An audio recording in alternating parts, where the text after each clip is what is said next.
നമസ്കാരം. മലയാളത്തിന്റെ പ്രിയ എഴുത്തുകാരൻ ശ്രീ സി രാധാകൃഷ്ണനുമായുള്ള സംസാരം നമ്മളിവിടെ തുടരുകയാണ്.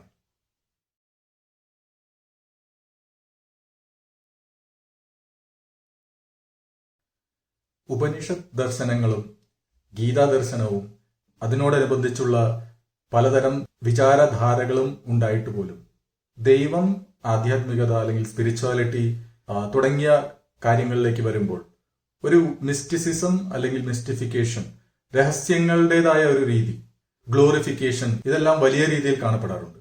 ഗ്രന്ഥങ്ങൾ, മന്ത്രങ്ങൾ, ആചാരങ്ങൾ, അനുഷ്ഠാനങ്ങൾ, അവതാരങ്ങൾ, ആൾദൈവങ്ങൾ, അവരുടെ സ്ഥാപനങ്ങൾ, സംഘടനകൾ തുടങ്ങി പല രീതിയിലും ഇത് കാണാറുണ്ട്. വയലാറിന്റെ ഭാഷയിൽ അദ്വൈതം ജനിച്ച ഈ നാട്ടിൽ പോലും ഇത്തരം പ്രവണതകൾ വീണ്ടും വീണ്ടും ഉടലെടുക്കുന്നതിനും വേരൂന്നുന്നതിനും കൂടുതൽ കൂടുതൽ ആൾക്കാർ അതിലേക്ക് ആകൃഷ്ടരാകുന്നതിനും എന്തായിരിക്കും കാരണം? ഞാനും ദൈവവും ഒന്നാണ്, വേറെയല്ല എന്ന് പറയുന്നത് അദ്വൈതം മാത്രമാണ്. ഞാനും ദൈവവും വേറെയാണെങ്കിൽ ദൈവം എപ്പോഴും ഭയപ്പെടേണ്ട ഒരു സ്ഥാനം തന്നെ ആയിരിക്കും, ശക്തി ആയിരിക്കും.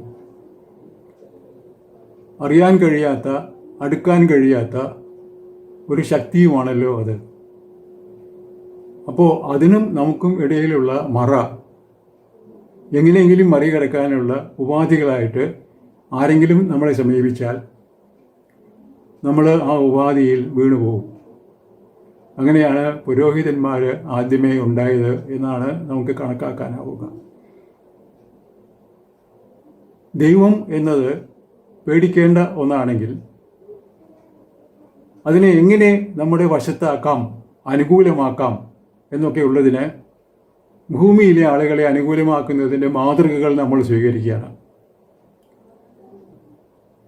ആ ആളുകൾക്ക് കഴിയുന്നതൊക്കെ കൊണ്ടുപോയി കൊടുക്കുക, അവരെ രാവു പകൽ പ്രകീർത്തിക്കുക, അവരെ എങ്ങനെയൊക്കെയാണോ നമ്മൾ പ്രീണിപ്പിക്കാൻ ശ്രമിക്കേണ്ടത് അതിനൊക്കെ ശ്രമിക്കുക, ഇതിനൊക്കെയുള്ള ചിട്ടവട്ടങ്ങൾ ഒരുക്കുക. അങ്ങനെ നമ്മുടെ ജീവിതം നമുക്കറിയാൻ വയ്യാത്ത ആരെയോ പ്രീണിപ്പിക്കാനുള്ള, ആ ആളിൽ നിന്ന് നമുക്ക് ഉപദ്രവങ്ങളൊന്നും ഉണ്ടാകാതിരിക്കാനെങ്കിലുമുള്ള ഒരു പരിപാടിയായിട്ട് മാറുകയാണ്. ഇടയിൽ കടന്നു വന്ന പുരോഹിതന്മാരാകട്ടെ ഒരു മറ സൃഷ്ടിക്കുന്നു. ഒരു മറ, അതിന് മിഥ്യ എന്നും മായ എന്നും ഒക്കെ നമുക്ക് വേണമെങ്കിൽ പേരിടാം. അവരതിന് പേരിട്ടതും അങ്ങനെ തന്നെയാണ്. ആ മറ നമ്മൾ വേഗം സ്വീകരിക്കും. അത് രഹസ്യാത്മകതയുടെ ഒരു മറയാണ്. അതിൻ്റെ താക്കോല് അവരുടെ കയ്യിലേ ഉള്ളൂ. ഈ മറയ്ക്കപ്പുറത്തുള്ള കാര്യങ്ങളെക്കുറിച്ച് നമ്മിൽ പ്രതീക്ഷയുണ്ടാക്കാൻ വളരെ എളുപ്പമാണ്. നമ്മളോട് പറയും, നിങ്ങൾ ഇതാ ഇന്ന ഇന്ന വഴിപാടുകൾ കഴിക്കൂ, ഇന്ന ഇന്ന ദാനങ്ങൾ ഞങ്ങൾക്ക് തരൂ എന്നൊക്കെ. എന്നിട്ട് ചൂണ്ടിക്കാണിക്കും, ഇതാ കണ്ടില്ലേ അവിടെ നിൽപ്പുണ്ട് അദ്ദേഹത്തെ തൊഴുതോളൂ എന്ന് പറയും. കാണുന്നില്ലല്ലോ എന്ന് പറഞ്ഞാൽ സങ്കല്പിച്ചാൽ മതി എന്നും പറയും. ഞാനൊരു തമാശ കഥ പറയാം. ഒരു പ്രായോഗിക ഫലിതം. മുംബൈയിലെ എൻ്റെ സുഹൃത്ത് 1964 ഞങ്ങൾ ഒരുമിച്ച് അവിടെ ഉണ്ടായിരുന്നപ്പോൾ അദ്ദേഹം അറ്റോമിക് എനർജിയിലായിരുന്നു, ഞാൻ ടൈംസ് ഓഫ് ഇന്ത്യയിലും. ഞങ്ങൾ ഒരുമിച്ച് ഇങ്ങനെ ചൗപ്പാത്തിയിലൊക്കെ പോകും. ആ ബീച്ചിൽ ഒരു ദിവസം ഒരു കുട്ടി 3 സാധനങ്ങൾ വിൽക്കുന്നത് കണ്ടു. ഒന്ന്, ഒരു കുട്ടി കിരീടം, അതിലൊരു മയിൽപ്പീലിയുണ്ട്, ചെറിയ ഗിൽട്ട് വെച്ചതാണ്. മറ്റൊന്ന് ഒരു ചെറിയ ബൈനോക്കുലർ, അത് ഈ കുട്ടികൾ കപ്പലൊക്കെ കാണാൻ വേണ്ടി കടലിൽ നോക്കാനായിട്ട് വാങ്ങും. പിന്നെ ഒന്നുള്ളത് കഴുത്തിലിടാവുന്ന ഒരു പ്ലാസ്റ്റിക് പാമ്പ്. ആരും വാങ്ങുന്നില്ല. അപൂർവമായിട്ട് ആരെങ്കിലും ഒരു ബൈനോക്കുലർ വാങ്ങിക്കൊണ്ട് പോയാലായി, ഇത്രയേ ഉള്ളൂ. ദയനീയമാണ് അവൻ്റെ ഭാവം. അപ്പോൾ വി.ടി. ഗോപാലകൃഷ്ണൻ എന്ന എൻ്റെ സുഹൃത്ത്, പിന്നീട് അദ്ദേഹം ഒരു നല്ല വിമർശകനും എഴുത്തുകാരനും ഒക്കെയായി മാറി, ബോംബെയിൽ ഏറെക്കാലം ഉണ്ടായിരുന്നു, എന്നോട് പറഞ്ഞു, ഞാനിപ്പോൾ ഒരു തമാശ കാണിച്ചു തരാം. അദ്ദേഹം പോയിട്ട് ഒരു കിരീടവും വാങ്ങി, ഒരു പാമ്പിനെ വാങ്ങി, ഒരു ബൈനോക്കുലറും വാങ്ങി. എന്നിട്ട് എന്നോട് പറഞ്ഞു, ഞാൻ വിളിക്കുമ്പോൾ വരണം, മാറി എന്നോളൂ എന്ന് പറഞ്ഞു. ഈ പാമ്പിനെ ശിവൻ കഴുത്തിലിട്ട് പോലെ കഴുത്തിലിട്ടു. ഈ കിരീടം തലയിൽ വെച്ചു. എന്നിട്ട് ഈ ബൈനോക്കുലറുമായിട്ട് കടലിൻ്റെ തീരത്ത് പോയിട്ട് നിന്നു. എന്നിട്ട് ഈ ബൈനോക്കുലർ കൊണ്ട് ആകാശത്തേക്ക് നോക്കുകയാണ്. കുറച്ചു നേരം നോക്കി നിന്നു. അപ്പോൾ ഒന്ന് രണ്ട് പേര് ഇദ്ദേഹം എന്താ നോക്കണമെന്ന് അറിയാൻ വേണ്ടി അദ്ദേഹത്തിൻ്റെ ചുറ്റുപാടും വന്ന് നിൽപ്പായി. അപ്പോൾ എന്നെ വിളിച്ചു. ഞാൻ ചെന്നു. അപ്പോൾ എന്നോട് പറഞ്ഞു, ഇതാ അവിടെയുണ്ട്, നോക്കിയോ എന്ന് ചോദിച്ചു. എന്നിട്ട് എന്നോട് കണ്ടിട്ട് കാണിച്ചു, ചോദിക്കരുത് ഒന്നും എന്ന്. എന്നിട്ട് എന്നോട് പറഞ്ഞു, ഇതാ ആ കാണുന്ന ആ കറുത്ത മേഘത്തിൻ്റെ പിന്നിൽ ശിവനെ കാണാം, സൂക്ഷിച്ചു നോക്കിയാൽ. എന്നിട്ട് ബൈനോക്കുലർ എനിക്ക് തന്നു. ഞാൻ നോക്കിയിട്ട് ഞാൻ ഒരേ സ്വരത്തിൽ തന്നെ അദ്ദേഹത്തോട് പറഞ്ഞു, ഉണ്ടല്ലോ, കാണാനുണ്ടല്ലോ എന്ന്. ഉദ്ദേശിച്ചത് അതാണെന്ന് എനിക്ക് മനസ്സിലായി. ഇത്രയും കേട്ടപ്പോഴേക്ക് ആളുകൾ ഞങ്ങളൊന്ന് നോക്കട്ടെ എന്നായി. അപ്പോൾ VT ഗോപാലകൃഷ്ണൻ പറഞ്ഞു, അങ്ങനെ നോക്കാൻ പറ്റില്ല, ആ കുട്ടി അതാ നിൽക്കണു, അയാളുടെ കയ്യിൽ ഈ സാമഗ്രികളൊക്കെ ഉണ്ട്. എനിക്ക് തോന്നുന്നത് ഈ പാമ്പ് കഴുത്തിലും വേണം, ഈ കിരീടം തലയിലും വേണം, എന്നാലേ കാണുള്ളൂ എന്നാണ്. അങ്ങനെയാണ് ആ കുട്ടി പറഞ്ഞത് എന്ന് പറഞ്ഞു. എന്തിനു പറയണോ, ഒരു 10-15 മിനിറ്റ് കൊണ്ട് ഈ കുട്ടിയുടെ കയ്യിലുണ്ടായിരുന്ന 10-30 ഉരുപ്പടികൾ മുഴുവൻ വിറ്റുപോയി. അവൻ അവിടുന്ന് രക്ഷപ്പെടുകയും ചെയ്തു. കുറച്ച് കഴിഞ്ഞപ്പോൾ VT ഗോപാലകൃഷ്ണൻ എന്നെയും കൂട്ടി പതുക്കെ ആ ജനക്കൂട്ടത്തിൽ നിന്ന് പുറത്ത് കടന്നിട്ട് പറഞ്ഞു, ഇനി നമുക്ക് പോകാം എന്ന്. ഈ ഫലിതം ഇവിടെ അവസാനിക്കുന്നില്ല. കുറേ കാലം കഴിഞ്ഞ് 1992 മുംബൈയിൽ പോയപ്പോൾ അതേ കടപ്പുറത്ത് ഞങ്ങൾ അന്ന് ഈ ശിവദർശനം സാധിച്ച ആ സ്ഥലത്ത് ഒരു ശിവലിംഗം പ്രതിഷ്ഠിക്കപ്പെട്ടിരിക്കുന്നു. അവിടെ ഒരു പൂജാരി ഇരുന്ന് ഇളനീർ അഭിഷേകം നടത്തുന്നു, കൂവളമാല ചാർത്തുന്നു. ഒരുപാട് ഭക്തകൾ അവിടെ കൂടി അദ്ദേഹത്തിൻ്റെ ശിഷ്യന്മാരായിട്ട് തൊഴുത് കൈകൂപ്പി നിൽക്കുന്നു. മിസ്റ്റിഫിക്കേഷൻ ആണ്, രഹസ്യവൽക്കരണം. ആ രഹസ്യാത്മകത അവിടെ ഒന്നും അവസാനിക്കുന്നുമില്ല. നമ്മുടെ ജീവിതത്തിൻ്റെ എല്ലാ തുറകളിലും ഈ രഹസ്യാത്മകത കടന്നുകൂടിയിട്ടുണ്ട്. അത്ഭുതകരമാണ് അത്. ഇപ്പോൾ രാഷ്ട്രീയത്തിലുണ്ട്. നമ്മൾ എന്താ ചെയ്യുക? നേതാക്കന്മാരെ പറ്റി ദൈവത്തെ എന്ന പോലെ പ്രകീർത്തിച്ച് അവരെ ഒരു ബിംബമാക്കി മാറ്റും. എഴുത്തുകാരായ ഞങ്ങൾക്കിടയിൽ പോലും ഉണ്ട്. ആരെയും ഒരു ബിംബമാക്കി മാറ്റാൻ വലിയ പ്രയാസമൊന്നുമില്ല. കുറേ പൂജാരികളെയും കുറേ സങ്കീർത്തകരെയും ഉണ്ടാക്കിയെടുത്താൽ മതി. ശാസ്ത്രജ്ഞന്മാർക്കിടയിൽ പോലും ഉണ്ട് ഇങ്ങനെയുള്ള ക്ലിക്കുകളും ഗ്രൂപ്പുകളും ബിംബവൽക്കരണവും മറവൽക്കരണവും ഒക്കെ. കച്ചവടക്കാരുടെ കാര്യത്തിലാണെങ്കിൽ പറയാനും വേണ്ട. ഓരോരുത്തരുടെയും ബ്രാൻഡ് അവർ ഒരു വലിയ ബിംബമാക്കി ദൈവീക ശക്തിയുള്ള കാര്യമാക്കി മാറ്റും. പരസ്യങ്ങൾ അതുപോലെയുള്ള പ്രചാരണങ്ങളൊക്കെ നടത്തിയിട്ട് രാഷ്ട്രത്തിനെക്കുറിച്ചും ഇതേപോലെ പ്രതിബിംബം എന്ന ഒരു അവസ്ഥയിലേക്ക് കൊണ്ടുപോകും അവരെ. എനിക്ക് കുട്ടിക്കാലത്ത് ഞാൻ 1ാം ക്ലാസ്സിൽ പോയി ചേരുമ്പോൾ എനിക്ക് 5 വയസ്സുള്ളപ്പോൾ 2ാം ലോക മഹായുദ്ധം കൊടുമ്പിരിക്കൊണ്ട കാലമാണ്. ഒരു മേശപ്പുറത്ത്, ഹെഡ് മാസ്റ്ററുടെ മേശപ്പുറത്ത് ഒരു ടൈം പീസ് ഇരിപ്പുണ്ട്. ജർമ്മൻ ടൈം പീസാണ്. അതിവിശേഷപ്പെട്ട ടൈം പീസാണെന്നാണ്. ടോർച്ച് ആയാലും ടൈം പീസ് ആയാലും കണ്ണടയായാലും ഷേവിംഗ് റേസർ ആയാലും ജർമ്മൻ ആയാൽ, കാരണം ജർമ്മനി ഒരു യുദ്ധത്തിൻ്റെ മുന്നണിയിൽ നിൽക്കുന്നു, ലോകത്തെ കിട്ടുകിട്ട വിറപ്പിക്കുന്നു. ഇങ്ങനെയുള്ള ബിംബവൽക്കരണം, ഇങ്ങനെയുള്ള മിസ്റ്റിഫിക്കേഷനാണ് നമ്മുടെ ജീവിതത്തെ ഇപ്പോഴും നയിച്ചുകൊണ്ടിരിക്കുന്നത്. നമ്മുടെ താരങ്ങൾ, നമ്മുടെ ആരാധനാപാത്രങ്ങൾ, ഇതൊക്കെ തന്നെ ഭൗതിക മേഖലയിലായാലും ആധ്യാത്മിക മേഖലയിലായാലും എവിടെയായാലും നമുക്ക് ഇതേ തരത്തിലുള്ള അനുഭൂതിയും അതേപോലെ തന്നെ വിധേയത്വവും സൃഷ്ടിച്ചുകൊണ്ടാണ് വളരെ ഭംഗിയായി പരിലസിക്കുന്നത്. വിശദമായി നമുക്ക് പറഞ്ഞു തരാം എന്ന് പറയുന്ന മട്ടിൽ പ്രത്യക്ഷപ്പെടുന്നവരൊക്കെ തന്നെ ഈ മിസ്റ്റിഫിക്കേഷൻ്റെ ആഴം കൂട്ടാനാണ് എപ്പോഴും സഹായിക്കുന്നത്. ഈ മറ നീക്കലായിരുന്നു പണ്ടത്തെ ആധ്യാത്മിക പ്രവർത്തനം. മറവൻ എന്ന് മലയാളത്തിൽ പറഞ്ഞാൽ ഈ മറ, ഈ മിസ്റ്റിഫിക്കേഷൻ നീക്കുന്നവൻ എന്നായിരുന്നു അർത്ഥം എന്ന് തോന്നുന്നു. ഞങ്ങളുടെ നാട്ടിലെ പൊന്നാനിയിൽ നിന്ന് കുറച്ച് പോകുമ്പോൾ പുന്നയൂർക്കുളത്തേക്കുള്ള വഴിയിൽ മറവഞ്ചേരി എന്നൊരു സ്ഥലമുണ്ട്. അവിടെ ഇത്തരൊരു മഹാൻ ജീവിച്ചിരുന്നു എന്നാണ് തോന്നുന്നത്. പറയൻ എന്ന് പറയുന്ന ആൾ ഈ മറ നീക്കാനുള്ള ഉപായം പറഞ്ഞു തരുന്ന ആളായിരുന്നു. കണക്കൻ എന്ന് പറയുന്ന ആൾ സാഖ്യം പഠിച്ച ആളായിരുന്നു.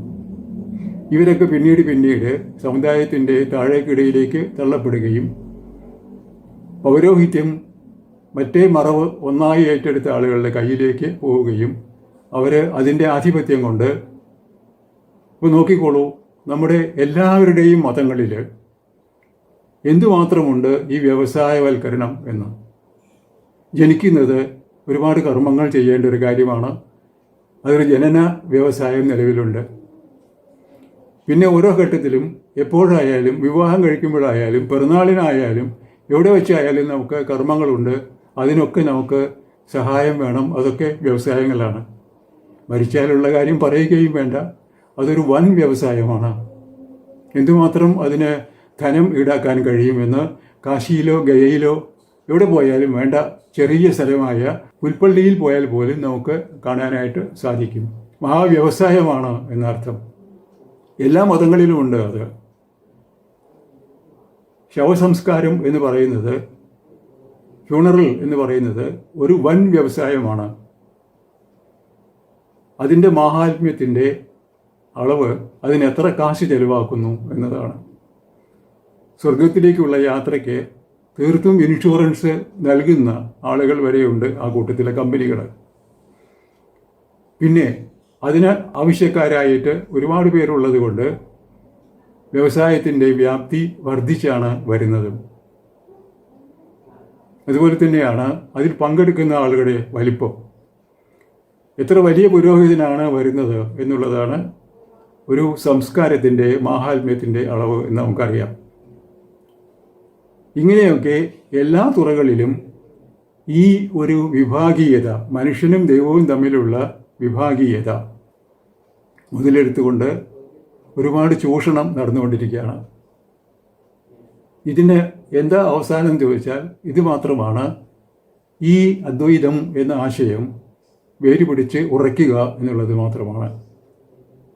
നേരെ അത് പ്രാഥമികമായ ഭൗതിക പരിഗണനകളിൽ നിന്ന് അങ്ങേ അറ്റത്തെ ഈശ്വര സങ്കല്പം വരെ ഒരേ അളവിൽ വ്യാപിച്ച് നേർരേഖയിൽ പോയിട്ട് ഇടയിലെ ഒരു മിസ്റ്റിഫിക്കേഷൻ്റെ, ഒരു രഹസ്യവൽക്കരണത്തിൻ്റെ ഘട്ടം ഇല്ലാതെ ഒരേ ഭൗതികതയായി നിലനിന്നാൽ